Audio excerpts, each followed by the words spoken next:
Жаш кезинде талыкпай мээнеттенип, ардактуу үй салууга чыккан акылы тунук карыялар элден сыймага.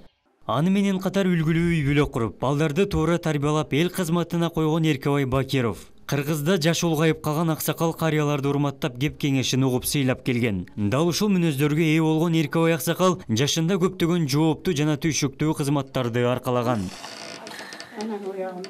Электрик болуптун, электрик бар. Анан келип, кесме аянда иштедим. Ошто. Онда илгери 60-жылдары ошто 3 эле кес болчу. Анан кийин ушул иштеп жүрүп анан армияга чакырылдым. Армияга чакырылып 62-жылы армияга кеттим. Морфлотко туш келип калдым. 4 жыл кызмат кылдым морфлотто. 4 жыл кызмат кылып Тихоокеанский флотто кызмат кылдым корабльде. Жашы 80-ге чукулдап калса да, коомдогу болуп жаткан окуяларга сары эсеп салып, өзүнүн жеке пикирин билдирип келет. Жаштык кези оор мезгилге туура келип, түрдүү сыноолорду, кыйынчылыктарды башынан өткөргөн. Кичинекей кызмат болсо да, жоопкерчилик, ак ниет менен эмгектенсе, акыбети сөзсүз кайтарын турмуштук тажрыйбасынан көргөн карыя бардык кырдаалга сабыр кылууга чакырат. Азыркы заман жакшы заман, өтө сонун заман. Бул заманга толко иштеп, мээнет кылыш керек. Жакшы тартип менен жүрүш керек. Тартипти сакташ керек. Тартипти сактабасак, ар нерседен құр калабыз.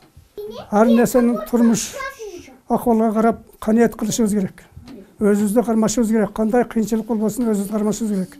Жубайы Абиде Алдаярова экөө бирге түтүн булатканына 49 жылдын жүзү болду. Абида апа дагы дыйкандын үй бүлөсүндө төрөлүп, жаш кезинде улуттуу кызматтарда эмгектенген. Дээрлик 30 жылдан ашуун бухгалтер болуп иштеп эс алууга чыккан соң кыз келиндердин башын бириктирип кол өнөрчүлүктү дагы өздөштүргөн. Союз тарагандан кийин анан мени айыл өкмөттөн анан суранышып калды. Себеби мен али врачдонный бизде килем соккон, мен катта чебермин да.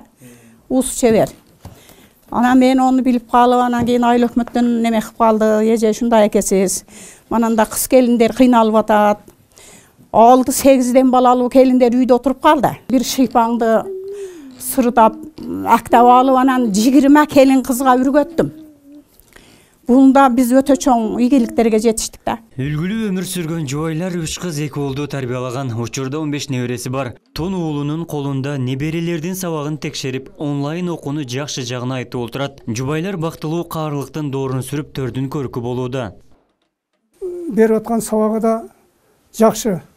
Себеби эмне болсо дагы аз-маз балдар билим алып туруш керек. Бул туура кылдым бул ишти. Мугалимдерге да кыйын. Мугалимдер, мен рахмат айтам да. Мугалимдер 5 саат, 6 саат ушу кечке дери канча жүрсө, ушул балдардын арасында ушунчалык ушулардын ызычуусуна чыдап, жаман жакшы сөзүнө чыдап, ушулар окутушуп атат. Рахмат ушу мугалимдерге. Биз мугалимдерге өтө сыймык менен, урмат сый менен рахмат айтышыбыз керек. Мугалимдерге чоң рахмат айтам, ыраазычылыгымды билдирем. Ата-энелер ошолордон мындай өзүңөр дагы эле ойлонуп, балам тууру, балам дагы айыбы бардыр деген ойлорду ойлонуш керек.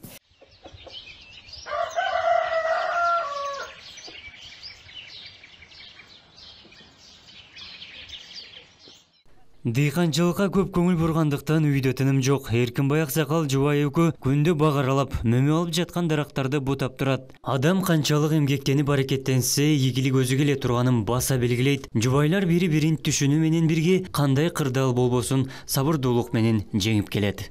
Мана пайгамбарыбыздын убагында 2 дана, 1 дана курма менен согушкан экен да. Bir күндө 1 дана курма жеген экен.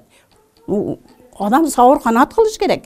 Ким сабыр канат кылса, Кудай ошого берет, өзүгө да ден соолук берет, ондой болуш керек да.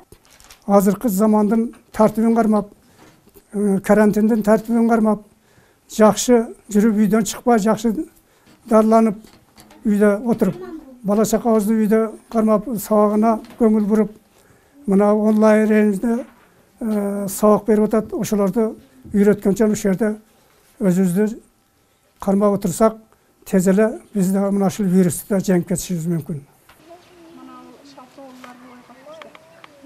Карантин убагынан пайдаланып үйдүн айланасын жашылдандырууга чоң мүмкүнчүлүк жаралып турганын билдирип, бардык жарандарды көрктөндүрүүгө, тазалыкты сактоого чакырат.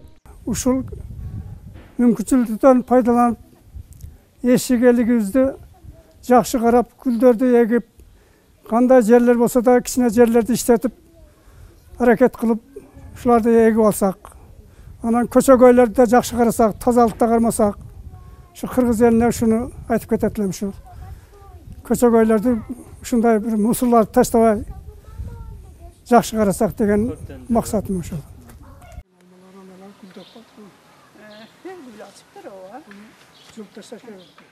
Ынтымак, тилектештик жана тартип бул кырдаалды жеңе тургандыгын билдирген үй бүлө бардык жарандарды сабырдуулукка үндөйт. Абдумалик Базарбаев, Элиман Акбаев, жаңылыктар. Ушул орус элинде жакшы күтүп алганбыз. Жакшы күтүп алган.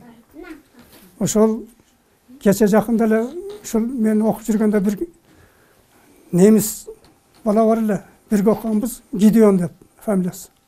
Армияда да бирге кызмат кылдык ошол бала менен. Ошол айтчу. Мен дейт, ошол согуш маалында мен ушул жака келгенмин, сүргүн кылып келген экен да, немистер менен. Келип дейт, кыргыздарга дейт, рахмат дейт, бизди дейт, кийим берип дейт, окат берип, бизди ушундай кылып дейт, багышкан дейт. Анан мен кыргыздардын дейт малын бакканмын дейт. Ушундай дечү.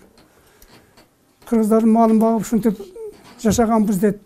Кыргыздарга рахмат, кыргыздар жакшы эл деп чисти кыргызча сүйлөйт эле. Себеби кыргыз ошол жашында келген экен.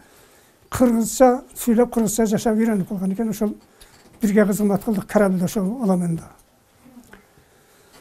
Эми азыркы заманда, мына заманды мындай кыйынчыл заман деш керек эмес. Себеби бул как согуш катары кетип атат мына вирус. Ушуга чыдашыбыз керек, өзүбүздү кармашыбыз керек, жаман жолго жүрбөшүбүз керек. Мына бийликтин айткан сөзүн кылышыбыз керек. Биздин, мисалы үчүн, биздин президентибиз Сооронбай Жээнбеков өзүнүн кул аракетин кылып, бечара ушунчалык күйүп пышып элге жакшы акыл сөзүн айтып атат. Бирок бир кылдары ушул сөздөрдү дагы неме кылбай, моюнга албай, аны көчөгө чыгып, комендантский частарды бузуп, арак ичип алып, болбогон нерсе менен милициялар менен мушташып, ушундай жаман иштерди кылып атат. Бул вообще түк азыркы заманга туура келе турган иш эмес. Ошон үчүн кыргыз элим, мен сиздерге кайрылып кетем. Бардыгыңыздарга азыркы замандын тартибин кармап, карантиндин тартибин кармап, жакшы жүрүп үйдөн чыкпай, жакшы дарыланып, үйдө отуруп, бала чакабызды үйдө кармап, сабагына көңүл буруп, мына онлайн режимде сабак берип атат. Ошолорду үйрөткөнчө ушул жерде өзүбүздү кармап отурсак, тез эле биз да мына ушул вирусту да жеңип кетишибиз мүмкүн. Эми андан башка эмне деп айтмакчымын. Азыр эми мына бул берип аткан сабагы да жакшы. Себеби эмне болсо дагы аз-маз балдар билим алып туруш керек. Бул туура кылдым бул ишти. Анан мугалимдерге дагы мен мындай өтө неметет. Мен инспекцияда да иштегенмин. Детский инспектор иштеп, ушул ар мектептерге барып, ошол алыгы жаман жүргөн балдарды учетко алып, ошолорду менен беседа кылып, ошолор менен сүйлөшүп, мугалимдер менен сүйлөшүп, эжекелери менен сүйлөшүп, класс жетекчилери менен бирге иш алып барчубуз.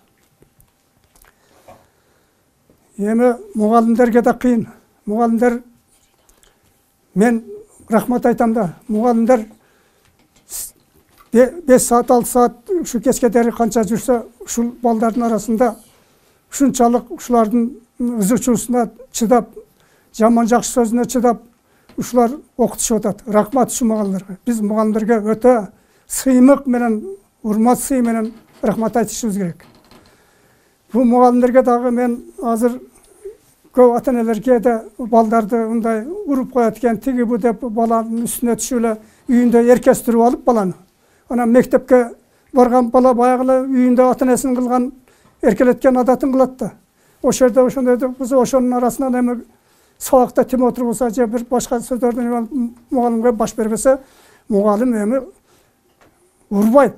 Бирок какыс-кокус кылып коюшу мүмкүн, же ей тик отыр деп коюшу мүмкүн, же болбосо журнал менен мындай түртүп коюшу мүмкүн. Ага керикпешибиз керекпиз. Себеби мугалим болуп, бала тарбиялап неме кылыш өтө кыйын.